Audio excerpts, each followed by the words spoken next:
Hey there, everybody. You're about to watch a live lecture that I did for one of my classes with my colleague about choice and the salience of choice and how it differs in individualistic countries as well as collectivistic countries. What does the power of choice do to a person psychologically?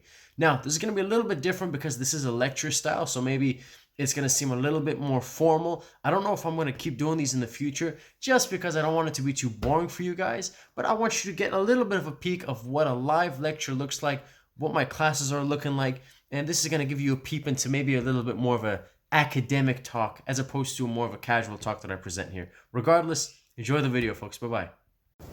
All right, everyone's back? We're ready? We're good? We're ready. Fantastic. All right. Hey, everybody. My name is Daniel. This is Curtis. Today we're going to talk about the salience of choice, fueling independence, and the implications for self-perception, cognition, and behavior by all these wonderful authors. The first thing that I always like to think about whenever we look at an article or anything is pragmatism. How is this practical? Who cares?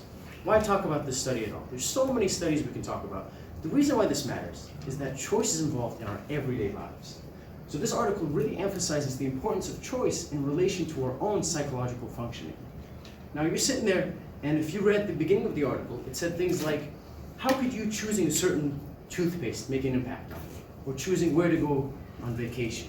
How can these little minimal choices that we make every day impact ourselves in relation to our cognition and to how we see ourselves? So really quickly, when I say the word choice, and this is not a trick question, I'm not looking for some profound answer, what comes to mind? Like, just really top of your mind. Options. Choice, options, perfect, awesome. What else? Decision. Decision, great. Anything else? Autonomy. Autonomy. Consequence. Consequence, yeah.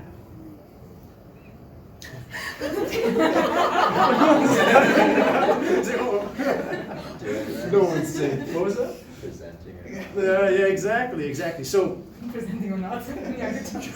choice means different things to different people, but largely it's under the same umbrella term. When we choose something, there are consequences. We think about decisions, we think about influence, we have an impact on something. We think about autonomy, freedom, we have a say in the matter. So people who are able to make choices are generally healthier, happier, and more motivated than those who cannot make choices. This is very simple. Think about a habit. What is that? Is that not just a choice that someone makes and they continue to follow that routine? You choose to work out. You choose to stop smoking. You choose to go out for a walk. When we want to prioritize something, what does that even mean? When you've got a to-do list, you choose what to put in front, what to deal with first. And whenever we look at goal setting, the idea of setting a goal, is that not choosing in and of itself? Precisely. This was a question that one of our classmates asked was, what happens when we have too many choices? So a lot of times you'll hear me and Curtis talk about choices are great, choices do this, they do that. Here's an interesting thing to think about in relation to practical application. Let's say you have your partner or your friend, you want to go out to dinner. One of two things generally happens. Either you go, hey, Amanda, I'm hungry, let's go grab burgers. There really isn't much choice in there. Or you have the opposite. Hey, Amanda, let's go to dinner somewhere. She goes, absolutely. Where do you want to go? I don't know. Well, when you ask where do you want to go, how many options does she have?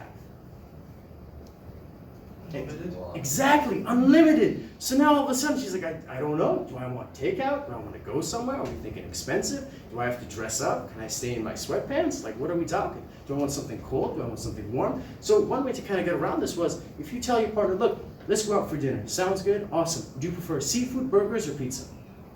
So what you've done is you've given them choice, but it's in this kind of conditional way where you have the positive benefits of autonomy, but it's not overwhelming. The purpose of this research was to look at the salience of choice and whether this would promote independence in relation to self-perception, behavior, and cognition. So this is interesting. Prior to the actual study, they did something, not these guys, but another group of authors. They looked at Japanese and North American people. They said, look, we want you to do something very simple. We want you to draw a circle, and that circle indicates you. We want you to draw a bunch of other circles which indicate your friend and your close social group. You got 5 minutes. When they were finished, this is how the ovals differ from the North Americans and the Japanese. And we've got a question up there that says, how might the interpretation of the salience of choice be interpreted differently between individuals from collectivistic versus individualistic societies. We could argue North America is more individualistic, Japan is more collectivistic. When you look at this, first impression, what stands out to you? It can be as obvious as you want. Yes?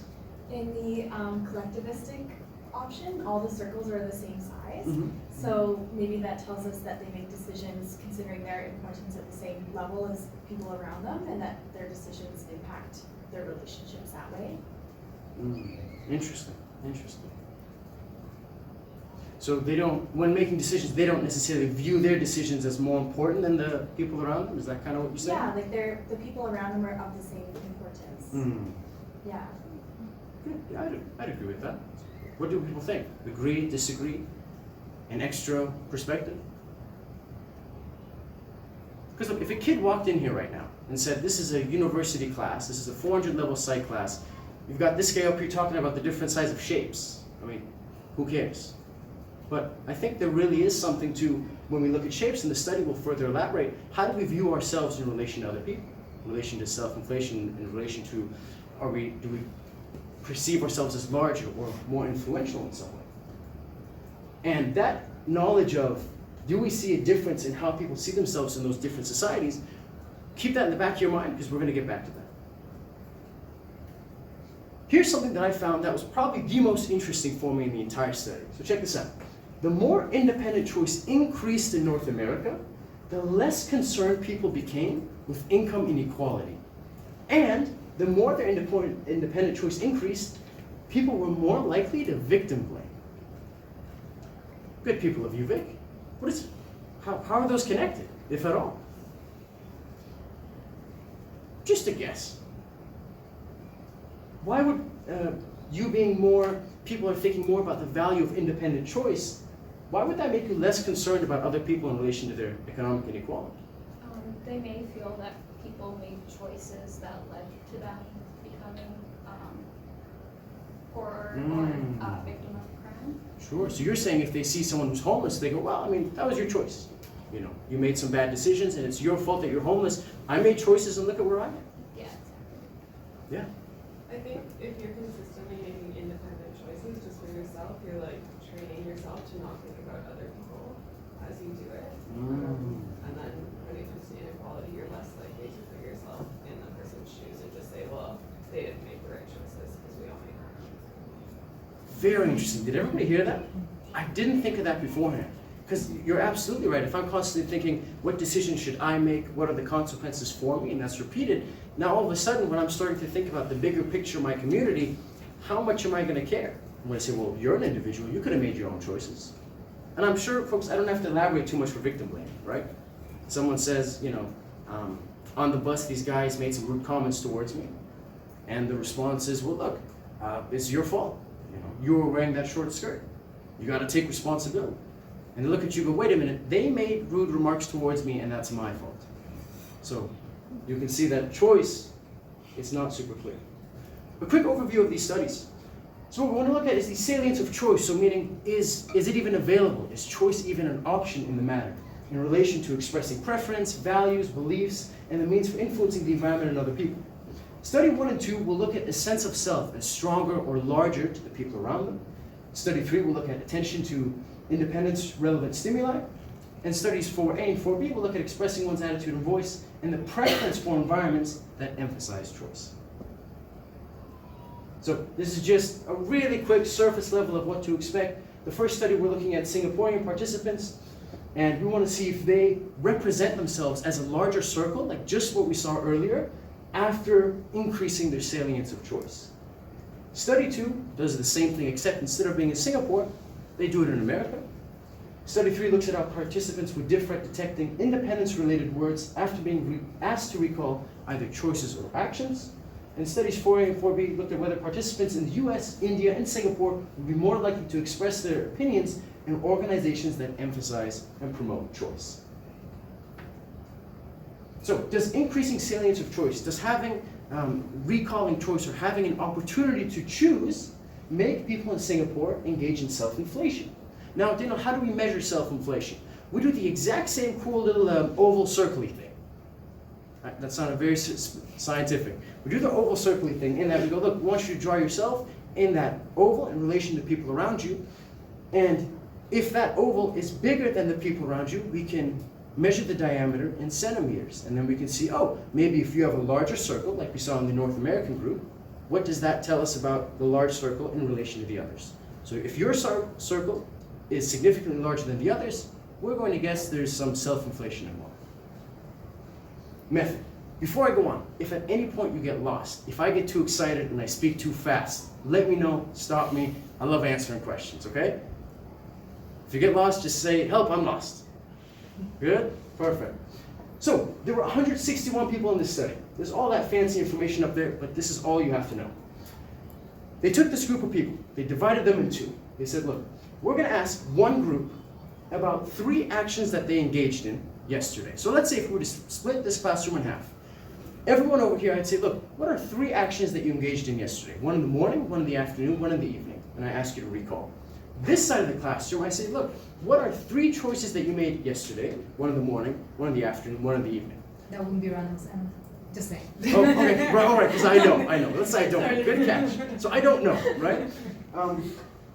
And based on that, then we would look at the size of their ovals and see if we ask about your actions the day before or your choices the day before, would that impact how big your circle would be? And that would tell us about your self-inflation. Is everybody following along? Sweet.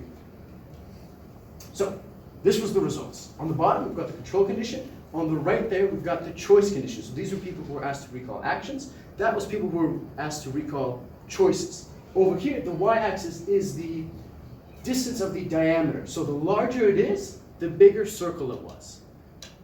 Good people of social cognition, what am I looking at? So if this represents my circle, and if this represents my friends, and same thing over here, like this is my circle and this is my friends, what do we notice in relation to the two conditions? What stands out, as obvious as possible?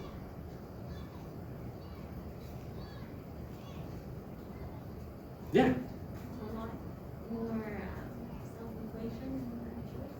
That's a very interesting way to look at it. Absolutely, you are right. So when we look at the choice condition, as Erica just pointed out, we see the self-diameter is a whole lot bigger, meaning when we asked individuals to recall choice, they later ended up drawing bigger circles, which tell us there's a greater level of self-inflation when compared to the control condition. So, time for some discussion questions, so you can talk amongst yourselves. Do you want me to briefly read through all of them, or do you want to read them yourselves? Like, before you, what do you prefer? Don't all shout at once. Can you read them? I will, absolutely, I'd love nothing more. So, discussion question number 1, with all respect to every nation, why do you think individualistic culture is more predominant in developed countries and collectivistic culture is more common in developing countries? Does offering citizens choices actually enhance their life quality? Question number 2, do you think that a global increase in independence would be a good thing? Why and why not? Question number 3, the article argues that personal choice represents independence and autonomy, so it seems that choice is a good behavioral measure. But why do some people in modern society still fear making choices? Is it because too much choice of direction can also cause insecurity?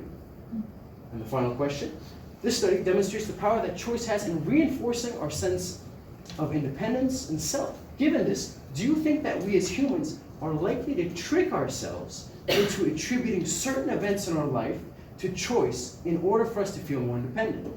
For example, I did not study for the test because I was disorganized and ran out of time, becoming, I chose not to study because I feel like I'm already prepared for the test. So take a couple of minutes, 4 or 5 minutes, whoever's around you, in any order, just begin to discuss these, and then when we come together, we can share. All right, wonderful classmates.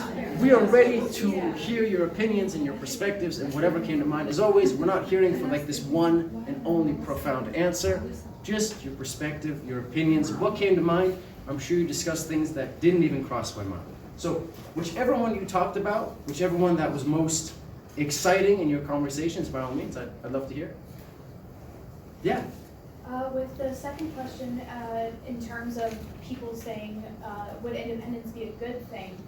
Like, of course, when we live in an individualistic society, of course that would be a question. Would implementing more independence globally, worldwide, Mm. we think maybe that'd be a good thing.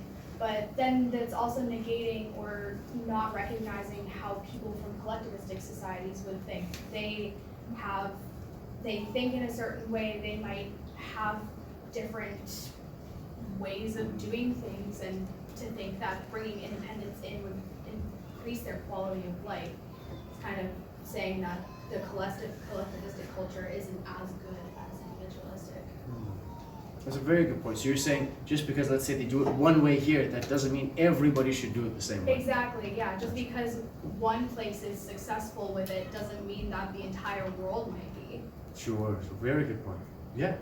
Yeah, we were kind of saying though, like, we don't think it's really a good thing, because I think we're seeing right now, like, in our society and also in the US, like, too much independence, right? And like, we don't really have kind of this obligation to society. Like, we saw it a lot with people like, I don't want to follow mask mandates because I don't want to do that. I don't have to. I'm not going to get sick. I don't care about other people. Like, so, like, we're missing, yeah, we have too much independence, and we're missing that, like, tie to the rest of society that it takes to, yeah, live. Yeah, great point. And to the point where not only do we like make choices like that, but also start protesting that where the people are not okay with that. You know, like, well, I'm gonna make you sick, and that's my choice. Like, why are you taking that choice away from me? Like, Yeah, excellent. Yeah.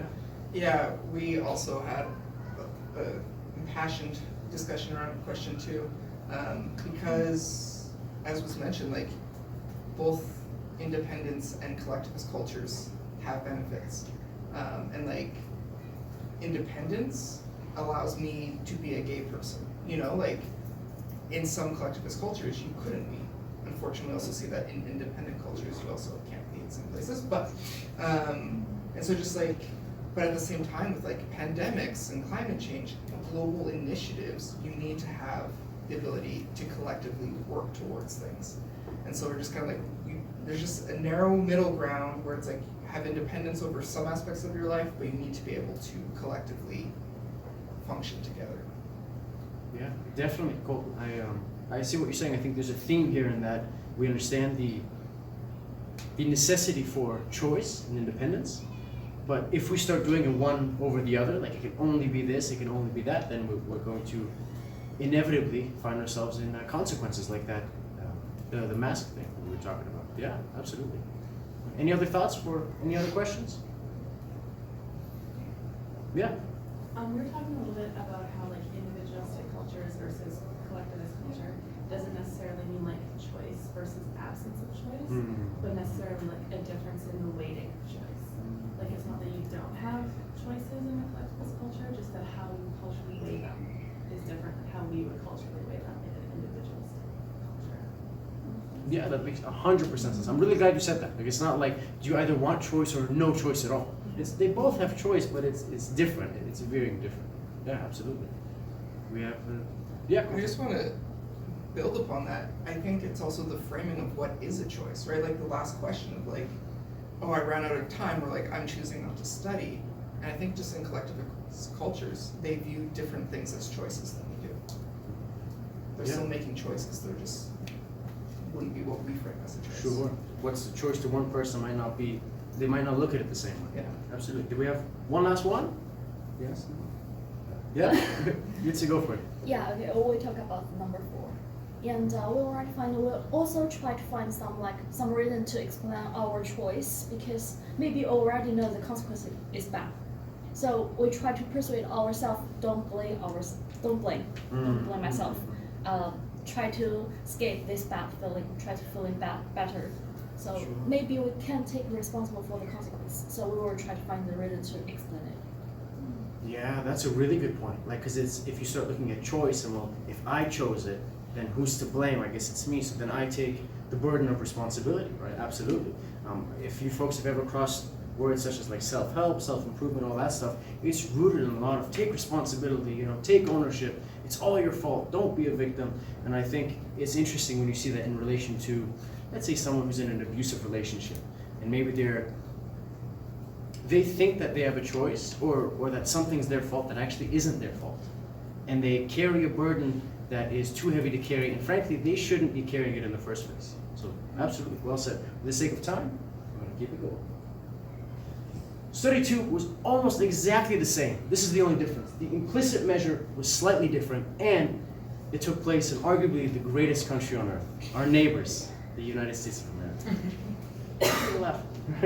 So we want to look at, does increasing the salience of choice make participants feel stronger? So feeling stronger is an indication of self-inflation. Method, very simple. This time they had a greater sample of participants, 463. Independent variable was exactly the same. So the same thing I said about you split people into two groups, ask them to recall actions, ask them to recall choices. The difference here in the middle is, instead of getting you to draw an oval and then measuring your oval in relation to others, they asked both sides 3 different questions, and they were all questions related to strength, to how you perceive your own strength. And you could give a rating from 1 to 5. 1 was, I don't see myself as muscular. 5 was, I'm especially muscular. And the questions were something like, how strong do you think you are? How muscular are you? And how well built are you? And basically they thought that if a person rated themselves really highly on the scale, would there be a connection between that and being asked to recall choices versus being asked to recall actions? And how would those differ? So here we look at the results.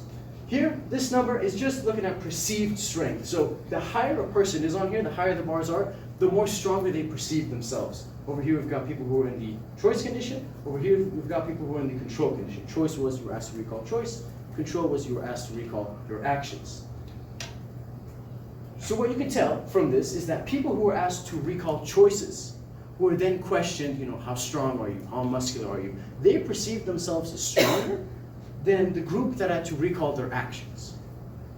And I believe that's saying the same thing. Yeah, so if we look at this finding and we compare this to study 1, it's consistent with the study 1 Singaporean respondents, in that when we look at people who have recalled choice, they see themselves as either self-inflated, larger, stronger. So there's something about empowerment and strength when you look at an individual and you emphasize their autonomy, their independence, and the choices that they make.